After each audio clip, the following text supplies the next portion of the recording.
नमस्कार। श्रीमद् वाल्मीकि रामायण अखंड पाठ के अंतर्गत हमारे आज के 2 सर्ग हैं। 61तम एवं 62तम सर्ग अर्थात 61 और 62वां सर्ग हम पढ़ने जा रहे हैं आज, जिनका कथा वस्तु है विश्वामित्र की पुष्कर तीर्थ में तपस्या तथा राजर्षि अम्बरीश का ऋचिक के मध्यम पुत्र शुनह शेप को यज्ञ पशु बनाने के लिए खरीद कर लाना और विश्वामित्र द्वारा शुनह शेप की रक्षा का सफल प्रयत्न और तपस्या। तो आइए प्रारंभ करते हैं आज का पाठ। विश्वामित्रो महातेजाः प्रस्थितान् वीक्ष्य तान् ऋषीन् अब्रवीन् नरशार्दूल सर्वांस्तान् वनवासिनः महाविघ्नः प्रवृत्तोऽयं दक्षिणामास्थितो दिशमन्यां प्रपत्स्यामस्तत्र तप्स्यामहे तपः। पश्चिमायां विशालायां पुष्करेषु महात्मनः सुखं तपश्चरिष्यामः सुखं तद्धि तपोवनम्। एवमुक्त्वा महातेजाः पुष्करेषु महामुनिः तप उग्रं दुराधर्षं तेपे मूलफलाशनः। तो शतानंद जी कहते हैं, हे पुरुष सिंह श्री राम, यज्ञ में आए हुए उन सब वनवासी ऋषियों को वहां से जाते देख महातेजस्वी विश्वामित्र ने उनसे कहा, हे महर्षियों, इस दक्षिण दिशा में रहने से हमारी तपस्या में महान विघ्न आ पड़ा है। अतः अब हम दूसरी दिशा में चले जाएंगे और वहीं रहकर तपस्या करेंगे। तो विशाल पश्चिम दिशा में जो महात्मा ब्रह्मा जी के 3 पुष्कर हैं, उन्हीं के पास रहकर हम सुखपूर्वक तपस्या करेंगे, क्योंकि वह तपोवन बहुत ही सुखद है। ऐसा कहकर वे महातेजस्वी महामुनि पुष्कर में चले गए और वहां फल मूल का भोजन करके उग्र एवं दुर्जय तपस्या करने लगे। एतस्मिन्नेव काले तु अयोध्याधिपतिर्महान् अम्बरीष इति ख्यातो यष्टुं समुपचक्रमे। तस्य वै यजमानस्य पशुमिन्द्रो जहारः प्रणष्टे तु पशौ विप्रो राजानं निदमब्रवीत्। पशुरभ्यता हृतो राजन् प्रणष्टस्तव दुर्नयात् आरक्षितारं राजानं घ्रन्ति दोषा नरेश्वरः। इन्हीं दिनों अयोध्या के महाराज अम्बरीश एक यज्ञ की तैयारी कर रहे थे। तो जब वे यज्ञ में लगे हुए थे, उस समय इंद्र ने उनके यज्ञ पशु को चुरा लिया। तो पशु के खो जाने पर पुरोहित जी ने राजा से कहा, हे राजन, जो पशु यहाँ लाया गया था वह आपकी दुर्नीति के कारण खो गया। तो नरेश्वर, जो राजा यज्ञ पशु की रक्षा नहीं करता, उसे अनेक प्रकार के दोष नष्ट कर डालते हैं। प्रायश्चित्तम महद्धये तन्नरं वा पुरुषर्षभ आनयस्व पशुं शीघ्रं यावत् कर्म प्रवर्तते। उपाध्याय वचः श्रुत्वा स राजा पुरुषर्षभः अन्वियेष महाबुद्धिः पशुं गोभिः सहस्रशः। देशाञ्जन पदांस्तां नगराणि वनानि च आश्रमाणि च पुण्यानि मार्गमाणो महीपतिः। सपुत्र सहितं तात सभार्यं रघुनन्दन भृगुतुङ्गे समासीन मृचिकं सन्ददर्शः। तमुवाच महातेजाः प्रणम्याभिप्रसाद्य च महर्षिं तपसा दीप्तं राजर्षिरमृतप्रभः। तो हे पुरुष प्रवर, जब तक कर्म का आरंभ होता है उसके पहले ही खोए हुए पशु को खोज कराकर उसे शीघ्र यहाँ ले आओ, अथवा उसके प्रतिनिधि रूप से किसी पुरुष पशु को खरीद लाओ। यही इस पाप का महान प्रायश्चित है। तो पुरोहित की यह बात सुनकर महाबुद्धिमान श्रेष्ठ राजा अम्बरीश ने हजारों गौओं के मूल्य पर खरीदने के लिए एक पुरुष का अन्वेषण किया। तो तात रघुनंदन, विभिन्न देशों, जनपदों, नगरों, वनों तथा पवित्र आश्रमों में खोज करते हुए राजा अम्बरीश भृगुतुंग पर्वत पर पहुंचे और वहां उन्होंने पत्नी तथा पुत्रों के साथ बैठे हुए ऋचिक मुनि का दर्शन किया।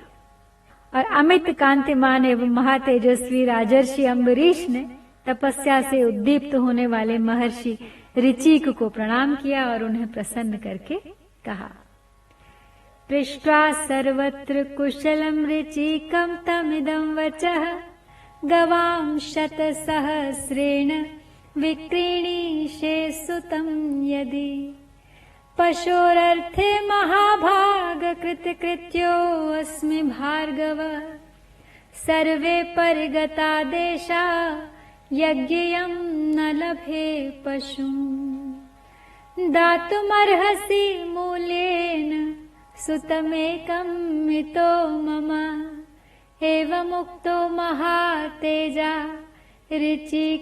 ऋचिकस्त्वब्रवीत् वचः नाहं ज्येष्ठं नरश्रेष्ठ विक्रीणीयाम कथञ्चन। ऋचिकस्य वचः श्रुत्वा तेषां माता महात्मनाम् उवाच नरशार्दूलमम्बरीशम् इदं वचः अविक्रेयं सुतं ज्येष्ठं भगवानाह भार्गव ममापि दयितं विद्धि कनिष्ठं शुनकं प्रभो तस्मात् कनीयसं पुत्रं न दास्ये तव पार्थिव। तो पहले तो उन्होंने ऋचिक मुनि से उनकी सभी वस्तुओं के विषय में कुशल समाचार पूछा। उसके बाद इस प्रकार कहा, हे महाभाग भृगुनंदन, यदि आप 1,00,000 गौएं लेकर अपने एक पुत्र को पशु बनाने के लिए बेचें तो मैं कृतकृत्य हो जाऊंगा। मैं सारे देशों में घूम आया परंतु कहीं भी यज्ञोपयोगी पशु नहीं पा सका, अतः आप उचित मूल्य देकर यहाँ मुझे अपने एक पुत्र को दे दीजिए। उनके ऐसा कहने पर महातेजस्वी ऋचिक बोले, नरश्रेष्ठ, मैं अपने ज्येष्ठ पुत्र को तो किसी तरह नहीं बेचूंगा। तो ऋचिक मुनि की बात सुनकर उन महात्मा पुत्रों की माता ने पुरुष सिंह अम्बरीश से इस प्रकार कहा, हे प्रभु, भगवान भार्गव कहते हैं कि ज्येष्ठ पुत्र कदापि बेचने योग्य नहीं है, परंतु आपको मालूम होना चाहिए जो सबसे छोटा पुत्र शुनक है वह मुझे भी बहुत ही प्रिय है, अतः पृथ्वीनाथ मैं अपना छोटा पुत्र आपको कदापि नहीं दूंगी। प्रायेण हि नरश्रेष्ठ ज्येष्ठाः पितृषु वल्लभाः मातॄणां च कनीयांस्तस्माद् रक्ष्ये कनीयसम्। उक्तवाक्ये मुनौ तस्मिन् मुनि पत्न्यां तथैव च शुनः शेपः स्वयं राम मध्यमो वाक्यमब्रवीत्। पिता ज्येष्ठं विक्रेयं माता चाह कनीयसं विक्रेयं मध्यं मन्ये राजपुत्र नयस्व माम्।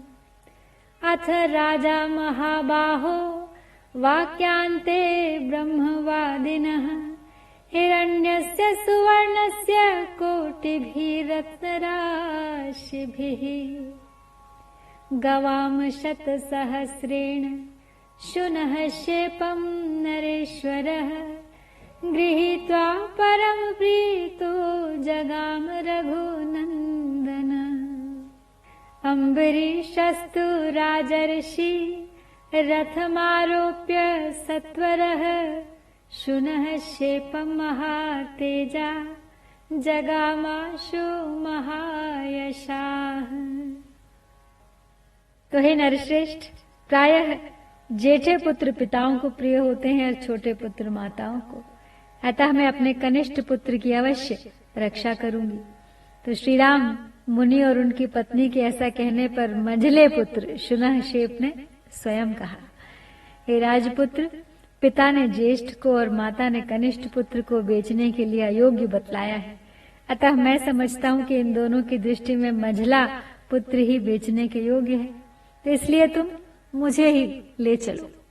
तो हे महाबाहु रघुनंदन, ब्रह्मवादी मंझले पुत्र के ऐसा कहने पर राजा अम्बरीश बड़े प्रसन्न हुए और 1 करोड़ स्वर्ण मुद्रा, रत्नों के ढेर तथा 1 लाख गौओं के बदले शुनहशेप को लेकर वे घर की ओर चल दिए। महातेजस्वी महायशस्वी राजर्षि अम्बरीश शुनहशेप को रथ पर बिठाकर बड़ी उतावली के साथ तीव्र गति से चल दिए। तो यहाँ पे हम 61वां सर्ग समाप्त करके अब बढ़ते हैं आगे 62वें सर्ग की ओर। शुनहशेपं नरश्रेष्ठ गृहीत्वा तु महायशाः वश्रमत्पुष्करे राजा मध्याह्ने रघुनन्दन। तस्य विश्रममाणस्य शुनहशेपो महायशाः पुष्करं ज्येष्ठमागम्य विश्वामित्रं ददर्शः। तप्यन्तं ऋषिभिः सार्धं मातुलं परमातुरः विषण्णवदनो दीनस्तृष्णया च श्रमेण च। पपाताङ्के मुने राम वाक्यं चेदमुवाचः, न मे अस्ति माता न पिता ज्ञातयो बान्धवाः कृतः। त्रातुमर्हसि मां सौम्य धर्मेण मुनिपुङ्गव। त्राता त्वं हि नरश्रेष्ठ सर्वेषां त्वं हि भावनः। राजा च कृतकार्यः स्यादहं दीर्घायुरव्ययः। स्वर्गलोकम् उपाश्नीयाम् तपस्तप्त्वा ह्यनुत्तमम्। तो शतानंद जी बोले, हे नरश्रेष्ठ रघुनंदन, महायशस्वी राजा अम्बरीश शुनहशेप को साथ लेकर दोपहर के समय पुष्कर तीर्थ में आए और वहां विश्राम करने लगे। तो हे श्री राम, जब वे विश्राम करने लगे उस समय महायशस्वी शुनहशेप ज्येष्ठ पुष्कर में आकर ऋषियों के साथ तपस्या करते हुए अपने मामा विश्वामित्र से मिला। वह अत्यंत आतुर एवं दीन हो रहा था। उसके मुख पर विषाद छा गया था। वह भूख प्यास और परिश्रम से दीन हो मुनि की गोद में गिर पड़ा और इस प्रकार बोला, इस सौम्य मुनि पुंगव, न मेरे माता है न पिता, फिर भाई बंधु कहाँ से हो सकते हैं। मैं असहाय हूँ, अतः आप ही धर्म के द्वारा मेरी रक्षा कीजिए। तो हे नरश्रेष्ठ, आप सबके रक्षक तथा अभीष्ट वस्तु की प्राप्ति कराने वाले हैं। ये राजा अम्बरीश कृतार्थ हो जाएं और मैं भी विकार रहित दीर्घायु होकर सर्वोत्तम तपस्या करके स्वर्गलोक प्राप्त कर लूं, ऐसी कृपा कीजिए। स मे नाथो ह्यानाथस्य भव भव्येन चेतसा पितैव पुत्रं धर्मात्मं स्त्रातुमर्हसि किल्बिषात्। तस्य तद्वचनं श्रुत्वा विश्वामित्रो महातपाः सान्त्वयित्वा बहुविधं पुत्रानिदम् उवाचः। यत्कृते पितरं पुत्रान् जनयन्ति शुभार्थिनः परलोकहितार्थाय तस्य कालोऽयमागतः। अयं मुनिसुतो बालो मत्तः शरणमिच्छति। अस्य जीवितमात्रेण प्रियं कुरुत पुत्रकाः। सर्वे सुकृतकर्माणः सर्वे धर्मपरायणाः पशुभूता नरेन्द्रस्य तृप्तिमग्नेः प्रयच्छत। तो हे धर्मात्मन, आप अपने निर्मल चित्त से मुझ अनाथ के नाथ, मुझ असहाय के संरक्षक हो जाएं। जैसे पिता अपने पुत्र की रक्षा करता है, उसी प्रकार आप मुझे इस पाप मूलक विपत्ति से बचा लीजिए। तो शुनहशेप की वह बात सुनकर महातपस्वी विश्वामित्र उससे नाना प्रकार से सांत्वना दे अपने पुत्रों से इस प्रकार बोली, बच्चों, शुभ की अभिलाषा रखने वाले पिता जिस पारलौकिक हित के उद्देश्य से पुत्रों को जन्म देते हैं, उसकी पूर्ति का यह समय आ गया है। हे पुत्रों, यह बालक मुनि कुमार मुझसे अपनी रक्षा चाहता है। तुम लोग अपना जीवन मात्र देकर इसका प्रिय करो। तुम सबके सब पुण्यात्मा और धर्म परायण हो, अतः राजा के यज्ञ में पशु बनकर अग्निदेव को तृप्ति प्रदान करो। नाथवांश्च शुनः शेपो यज्ञश्चा विघ्नतो भवेत्, देवतास्तर्पिताश्च स्युर्मम चापि कृतं वचः।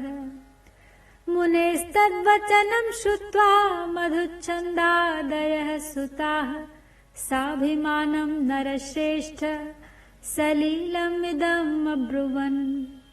कथमात्मसुतान् हित्वा त्रायसे अन्यसुतं विभो, अकार्यमिव पश्यामः श्वमासमिव भोजने। तेषां तद्वचनं श्रुत्वा पुत्राणां मुनिपुङ्गवः, क्रोधसंरक्तनयनो व्याहर्तुम् उपचक्रमे। निसाधुमिदं प्रोक्तं धर्मादपि विगर्हितम्, अतिक्रम्य तु मद्वाक्यं दारुणं रोमहर्षणम्। श्वमास भोजिनः सर्वे वसिष्ठा इव जातिषु, पूर्णं वर्षसहस्रं तु पृथिव्यामनुवत्स्यथ। तो इससे शुनःशेप सनाथ हो गया। राजा का यज्ञ भी बिना किसी विघ्न बाधा के पूर्ण हो जाएगा, देवता भी तृप्त होंगे और तुम्हारे द्वारा मेरी आज्ञा का पालन भी हो जाएगा। तो नरश्रेष्ठ विश्वामित्र मुनि का वह वचन सुनकर उनके मधुच्छंद आदि पुत्र अभिमान और अवहेलना पूर्वक इस प्रकार बोले, हे प्रभु, आप अपने बहुत से पुत्रों को त्याग कर दूसरे के एक पुत्र की रक्षा कैसे करते हैं?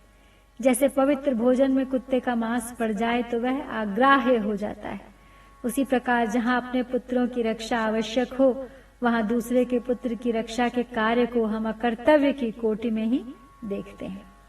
तो उन पुत्रों का वह कथन सुनकर मुनिवर विश्वामित्र के नेत्र क्रोध से लाल हो गए। वे इस प्रकार कहने लगे, अरे, तुम लोगों ने निर्भय होकर ऐसी बात कही है जो धर्म से रहित एवं निंदित है। मेरी आज्ञा का उल्लंघन करके जो यह दारुण एवं रोमांचकारी बात तुमने मुंह से निकाली है, इस अपराध के कारण तुम सब लोग भी वशिष्ठ के पुत्रों की भांति कुत्ते का मांस खाने वाली मुष्टिक आदि जातियों में जन्म लेकर पूरे 1000 वर्षों तक इस पृथ्वी पर रहोगे। कृत्वा शाप समायुक्तान् पुत्रान् मुनिवरस्तदा, शुनः शेपमुवाचार्तं कृत्वा रक्षां निरामयाम्।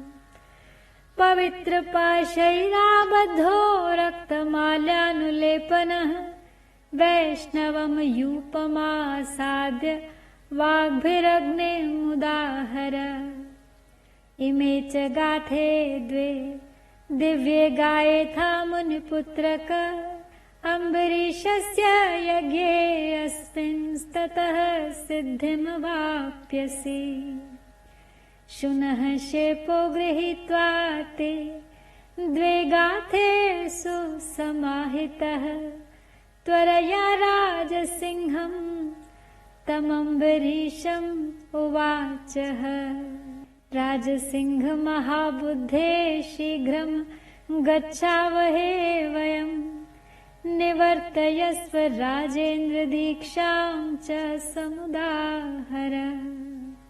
इस प्रकार अपने पुत्रों को श्राप देकर मुनिवर विश्वामित्र ने उस समय शोकार्त शुनःशेप की निर्विघ्न रक्षा करके उससे इस प्रकार कहा, हे मुनि कुमार, अम्बरीश के इस यज्ञ में जब तुम्हें कुश आदि के पवित्र पाशों से बांधकर लाल फूलों की माला और लाल चंदन धारण करा दिया जाए, उस समय तुम विष्णु देवता संबंधी यूप के पास जाकर वाणी द्वारा अग्नि की, इंद्र और विष्णु की स्तुति करना और इन 2 दिव्य गाथाओं का गान करना। इससे तुम मनोवांछित सिद्धि प्राप्त कर लोगे। तो शुनहशेप ने एकाग्रचित्त होकर उन दोनों गाथाओं को ग्रहण किया और राज सिंह अम्बरीश के पास जाकर उनसे शीघ्रता पूर्वक कहा, हे राजेंद्र, परम बुद्धिमान राज सिंह, अब हम दोनों शीघ्र चले, आप यज्ञ की दीक्षा लें और यज्ञ कार्य संपन्न करें। तो ऋषि कुमार का यह वचन सुनकर राजा अम्बरीश आलस्य छोड़ हर्ष से उत्फुल्ल हो शीघ्रता पूर्वक यज्ञशाला में चल दिए। सदस्यानुमते राजा पवित्र कृत लक्षणम पशुम रक्तांबरम कृत्वा यूपेतम समबंधयत् सबद्धो वाग्भिरग्रयाभिरभितुष्टाव वै सुरौः इन्द्रमिन्द्रानुजं चैव यथावन्मुनि पुत्रकः ततः प्रीतः सहस्राक्षो रहस्य स्तुतितोषितः दीर्घमायुस्तदा प्रादाच्छुनः शेपाय वासवः स च राजा नरश्रेष्ठ यज्ञस्य च समाप्तवान् फलं बहुगुणं राम सहस्राक्ष प्रसादजम् विश्वामित्रोऽपि धर्मात्मा भूयस्तेऽपि महातपाः पुष्करेषु नरश्रेष्ठ 10 वर्ष शतानि च। अब वहां सदस्य की अनुमति लेकर राजा अम्बरीश ने शुनहशेप को कुश के पवित्र पाश से बांधकर उसे पशु के लक्षण से संपन्न कर दिया और यज्ञ पशु को लाल वस्त्र पहनाकर यूप में बांध दिया। अब बंधे हुए मुनिपुत्र शुनहशेप ने उत्तम वाणी द्वारा इंद्र और उपेंद्र इन दोनों देवताओं की यथावत स्तुति की। उस रहस्यभूत स्तुति से संतुष्ट होकर सहस्र नेत्रधारी इंद्र बड़े प्रसन्न हुए और उस समय उन्होंने शुनहशेप को दीर्घायु प्रदान की। तो नरश्रेष्ठ श्री राम राजा अम्बरीश ने भी देवराज इंद्र की कृपा से उस यज्ञ का बहुगुण संपन्न उत्तम फल प्राप्त किया। हे पुरुष प्रवर, इसके बाद महातपस्वी धर्मात्मा विश्वामित्र ने भी पुष्कर तीर्थ में पुनः 1000 वर्षों तक तीव्र तपस्या की। तो यहाँ हमने 62वां सर्ग भी आज संपन्न किया। तो इस प्रकार 61 और 62 2 सर्ग हमने आज पढ़े हैं। इत्यार्षे श्रीमद् रामायणे वाल्मीकिये आदि काव्ये बालकांडे 61तमः एवं 62तमः सर्गः। ओम श्री सीताराम चंद्राभ्यां